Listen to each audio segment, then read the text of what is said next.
on YouTube? This is Gavin21202, aka Gavin Orlandi, here bringing you all the latest WWE news, rumors, headlines, and updates in regards to everything WWE and professional wrestling. And with that being said, ladies and gentlemen, today is a very historic making episode because today is the first episode I bring you guys while we're under the control of Monday Night Raw of Paul Heyman. And ladies and gentlemen, I did not get to witness Raw live, but I saw clips of it on WWE's YouTube, and it seemed like an absolutely phenomenal... I won't go that far yet, but it looked like it was a fairly good Raw. I'm not going to go ahead and say it was a phenomenal Raw because we haven't gotten to that point yet, but we will eventually.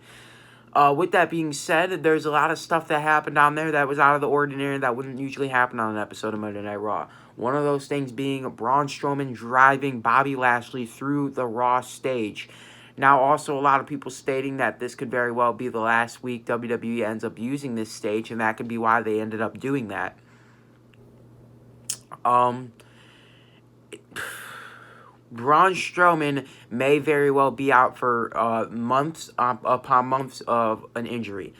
Now, with that being said, there's the news going around that Braun Strowman had either ruptured his spleen, but the final diagnosis is a separated pelvis, which would keep him out of action for quite some time. Now, with that being said, there's a lot of news going around of what WWE would plan to do with Braun Strowman upon return. And with that being said, it seems like Paul Heyman could have some very big plans for the Monster Among Men to build him as the monster that he was made to be and, you know, do a lot more with him than Vince McMahon ever did. But not too much on this topic, just the update to let you guys know that Braun Strowman is expected to be out of action for quite some time. But me, and I'm sure you guys were all hoping him a quick recovery. And yeah, as soon as he gets back, hopefully his career will take off where it should have always been. And Paul Heyman will make something of him. So, ladies and gentlemen, we're going to hop right into the next topic of today's WWE News video. Ladies and gentlemen, for those of you that are fans of the club, now for those of you that did not see Raw last night, AJ Styles shocked a lot of people when he turned heel and joined Luke Gallows and Karl Anderson once again to form the club.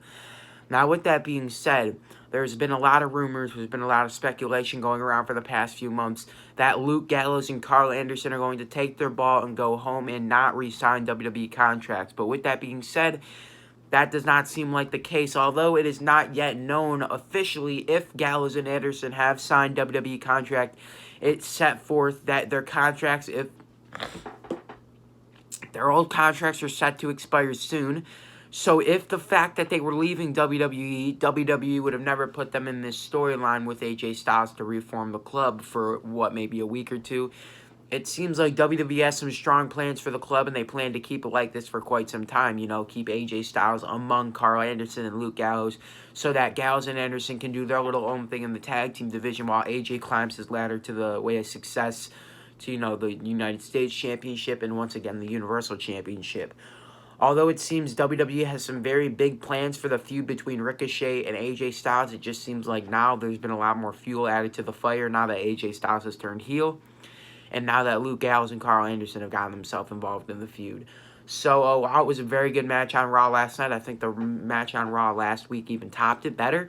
I honestly feel that this is a very good sign. Now, obviously, Luke Gallows and Karl Anderson have even taken to Twitter. They've taken it out, and they've said it personally that WWE was somewhat of a vacation to them just because of the fact that when they were in Japan, they didn't have all the freedom that they had. They didn't have the ability to go see their family as much as they did when they were in Japan. So it's a lot more different. There's a lot more stability in WWE, they believe. So that's a very positive sign that they are going to stay. And if there's any news that does become available to me, which I might mind you, it will eventually, then yes, I will bring it to you if AJ Styles, his proteges, Luke Gallows and Karl Anderson, do officially decide to re-sign, which it looks like the angle that they are headed. I'll let you guys know about that. So with that being said, we're going to head right into the third and final topic of today's WWE News video, so I hope you guys enjoy. Here we go. Ladies and gentlemen, the third and final topic of today's WWE News video is breaking news in regards to Paul Heyman, the new producer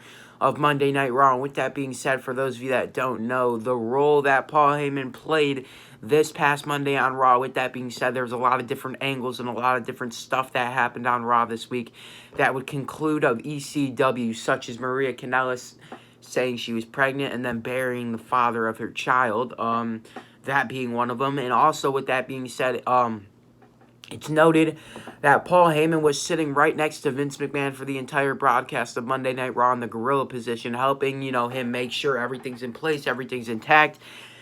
And there's word that there were no signs of any arguments happening. It was actually more of a, joyous backstage moment. Rather than there being any conflict, it seems like this is something that Paul Heyman will continue to do and sit back in the gorilla position with Vince McMahon during the broadcast of the show. There's no yet word or, TV direction for what Paul Heyman's angled TV role will be, once Brock Lesnar comes back or whatever, if he'll keep him as an advocate or if Brock Lesnar will go off on his own. It just is all going to come down to what Vince McMahon probably wants, even though Paul Heyman, he still gets charge of Raw. He still has to answer to Vince McMahon. So, obviously, everything he wants to do, he has to make sure it's good by Vince. And, well, if it is, then it seems like there's going to be a lot of all I'm going to say is that I can't wait for this to pick up. I can't wait for about a month in. I can't wait for this to pick up. It's either going to get to the top and it's going to go all the way and WWE is going to be doing absolutely phenomenal and show why AEW won't stand a chance, or they're going to just prosper and they're going to fail and they're going to perish and AEW is going to, take their ass and defeat them. And a lot of people say that this isn't a war, but in the end, it is. Obviously, AEW wants to be better than WWE. WWE obviously wants to be better than AEW in the end, and that's what their main goal is, and that's what they're both shooting for. So, obviously, there's a lot of things to be made from what happened on Raw this week. Obviously, it being a pretty good Raw. So it seems like it's the start of change. It seems like it's the start of something new. And like I said, I can't wait to get into it, and I can't wait for this to pick up so we can all see where it all goes from here. So, ladies and gentlemen, you guys already know what it all is. In order for me to bring you all the latest WWE news, rumors, sideline, and updates, I need you guys to do me a couple things. Guys, like this video, favorite this video, share this on every social media platform that is humanly possible, and do me one final thing, and definitely subscribe. Thanks, guys. Love each and every single one of you. Gavin 21202 is out. Whoop.